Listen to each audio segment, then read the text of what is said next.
Welcome to my office. It is Women's History Month, so we are here today with our historian at the Capitol, Valerie Marvin, and she is going to take us on a tour. Excellent. Let's get started. So welcome to the Senate chamber. I always find myself thinking about Senator Eva McCall Hamilton, who, as you well know, was the first woman in Michigan to serve in our state legislature. When I look at Eva, I think she felt like she represented about half the state. She did. Literally half. All the women. I don't walk into the Senate chamber without glancing up at Eva McCall Hamilton. And to me, that's just one of the really special things about being from Grand Rapids and about being a first. And it's something that I will miss in every other job after this because I don't get to go to work with Eva every day. My very favorite picture of her is in the governor's office. She is standing with a group of male legislators, and everybody else is watching him, and she's standing there very proudly with this big beaming smile on her face, like, look at me, look what we just accomplished. Because she was literally the first woman who had had that experience of having one of her bills signed into law by the governor. Yeah, I think you showed me that picture. Yes, it's in the scrapbook over at the library when we visited. That's great. And this is where she sat. It is. It's interesting when you talk to a historian, they always talk about the cycles of history or how history kind of rhymes through time. I have to say that's something that I think many people will talk about for decades into the future, is that not only was our first woman who served in the Senate from Grand Rapids, but so was our first female Senate Majority Leader. That's right. It's an amazing thing to be able to walk into the chamber and see her portrait.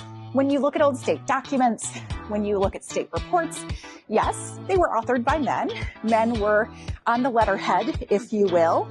But in truth, a lot of the people in those offices day after day were the ones actually making things happen. They were women. Now, I don't know if they could have imagined a woman serving as governor.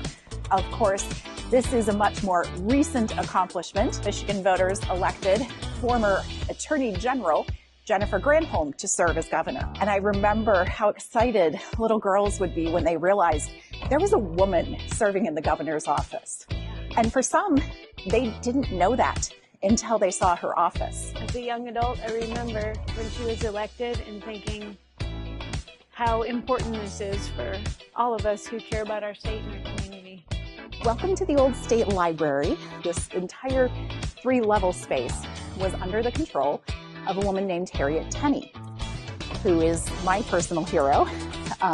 Harriet Tenney was the first woman to serve in state government in Michigan. She's another one I get to see every day when I come into the office because I have her portrait right next to my desk. Yes, I was so happy when you asked for that image.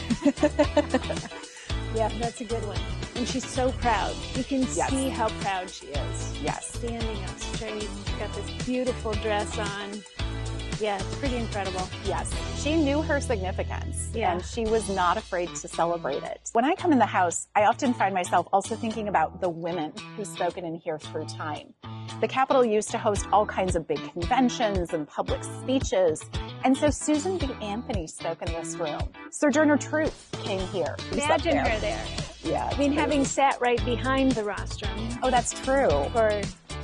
I'm rarely behind the rostrum itself, and certainly was never when I was in the House as a minority member. But think of that with State of the State. Yeah.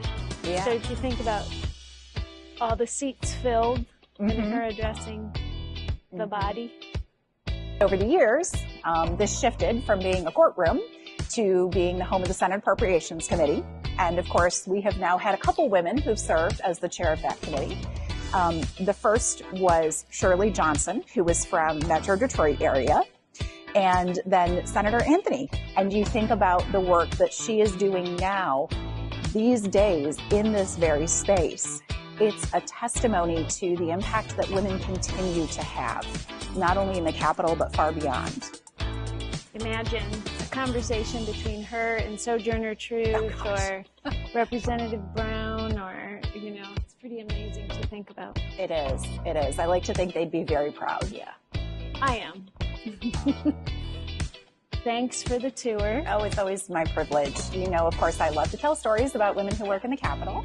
And of course, we have many other stories If you would like to come visit the Capitol yourself sometime, we are open for guided and self-guided tours Monday through Friday and the first Saturday of each month. We would love to have you come visit, see all of these fantastic spaces we've been talking about today, and learn more about our history here in Michigan and the contributions of women here in the Capitol. So, happy Women's History Month!